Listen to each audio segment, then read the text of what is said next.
a presidente eleita do Brasil, Dilma Rousseff. Presidente, parabéns pela vitória. Obrigado, Cunha. Muito boa noite. Muito boa noite, muito obrigado pela sua presença. Nós entendemos isso como uma deferência especial. Estar presente aqui na bancada do Jornal Nacional, uma deferência ao público brasileiro, aos eleitores. Sem dúvida. E eu tenho certeza de que todos vão gostar muito de tê-la aqui conosco para assistir a uma edição especial, como eu disse, porque nós preparamos algumas reportagens para esta data.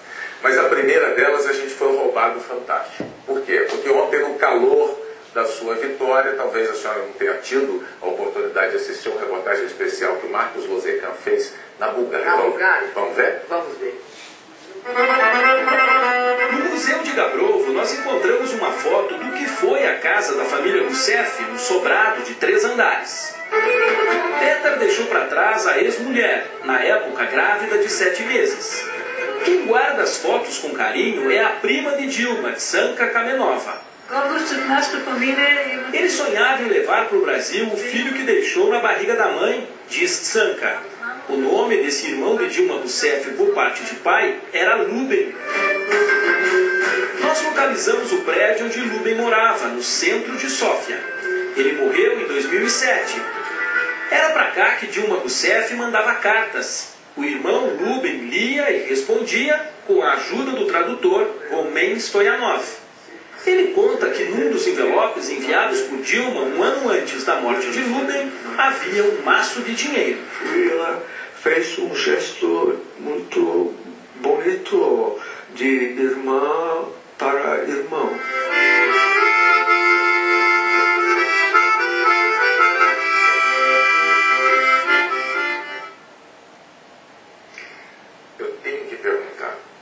A senhora já se imaginou chegando à Bulgária como presidente do Brasil? Olha, Cunha, eu tenho a impressão que vai ser assim uma comoção, uma emoção para mim e acho que também uma emoção para eles, porque é um país pequeno. Você imagina, nesse país pequeno, em que a visão do Brasil, o Brasil visto de lá, é 190 milhões de pessoas, é um país que está se desenvolvendo, criando emprego, um país que é visto no mundo como uma das grandes oportunidades. Então, eu acho que vai ser muito interessante, até porque eu acredito que eu sou a única búlgara, entre aspas, né, para eles, que teve algum sucesso fora da Bulgária. Pelo menos um sucesso. Eu não sei falar uma palavra. Nada. Então vai ser muito difícil. A senhora ainda tem contato com búlgaros até hoje? Olha, eu mantive contato com o meu irmão porque ele, apesar de ser um engenheiro, ele não vivia em situação confortável. Né?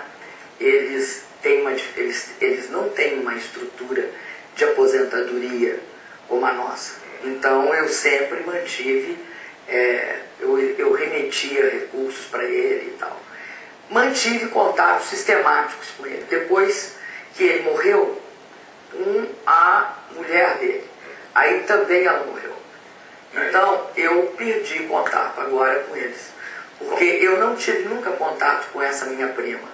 Você veja que vocês descobriram alguém da minha família. Marcos Lozecan, nosso correspondente. Marcos Lozecan é um investigador. Ele é nato. Agora nós vamos para a segunda reportagem preparada, essa sim preparada especialmente para hoje, em que nós vamos rever um pouquinho do que foi a sua infância. A reportagem dessa vez é da Denis Ortiz. Vamos ver. A história começa no dia 14 de dezembro de 1947, quando Dilma Vana Rousseff nasceu em Belo Horizonte. O pai, um imigrante búlgaro, veio para o Brasil fugindo dos efeitos da guerra. Aqui tornou-se empresário em Minas. A mãe, nascida no estado do Rio, de quem Dilma herdou o nome. Estudou nas melhores escolas da capital mineira e ainda era adolescente quando iniciou a militância política. Nós nos conhecemos em função da organização da luta de resistência à ditadura. O inimigo era o governo militar, instalado no golpe de 64. O ideal era a implantação de um modelo socialista no Brasil. Quem foi e como atuou a jovem subversiva, como eram chamados na ditadura todos os que se opunham ao regime? O verdadeiro nome, nem o segundo marido, companheiro de militância, sabia. Quando ela foi presa e os jornais publicaram a prisão dela, é que eu soube o verdadeiro nome dela. A Dilma, como todos nós, tivemos vários nomes. O que mais marcante dela foi Wanda. Sabe-se que Dilma atuou em grupos que pegaram em armas para combater a ditadura e lutar por um Brasil socialista.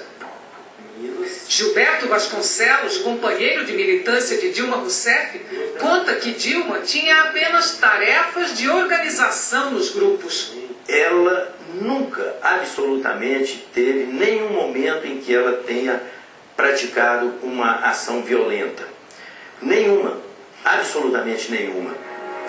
Dilma caiu na clandestinidade, peregrinou de Minas para o Rio, do Rio para São Paulo e acabou presa na maior cidade brasileira, na Rua Augusta, em 16 de janeiro de 1970. Parte deste prédio, que hoje é o Memorial da Resistência, guarda um rico pedaço da história sombria do Brasil. Aqui foi o quartel-general da repressão, onde funcionava o DOPS, o temido Departamento de Ordem Política e Social. E Dilma Rousseff passou por aqui, ocupou uma cela como essa. Neste lugar, ela também foi torturada. Ficou presa por 2 anos e 4 meses.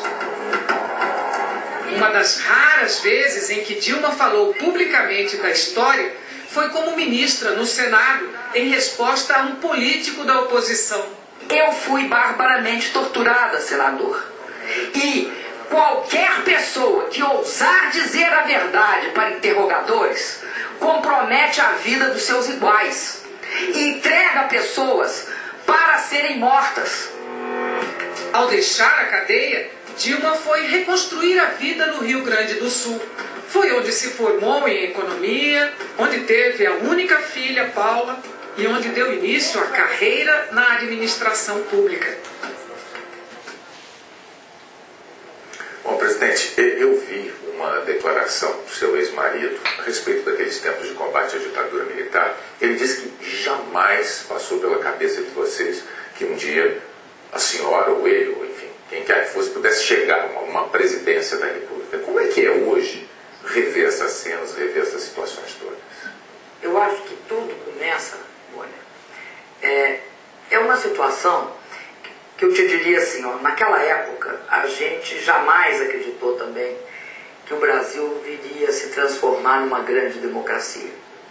Então, a partir do momento em que o Brasil se transformou numa grande democracia, a vida vai levando as pessoas por caminhos insuspeitos, porque a democracia é uma coisa muito rica.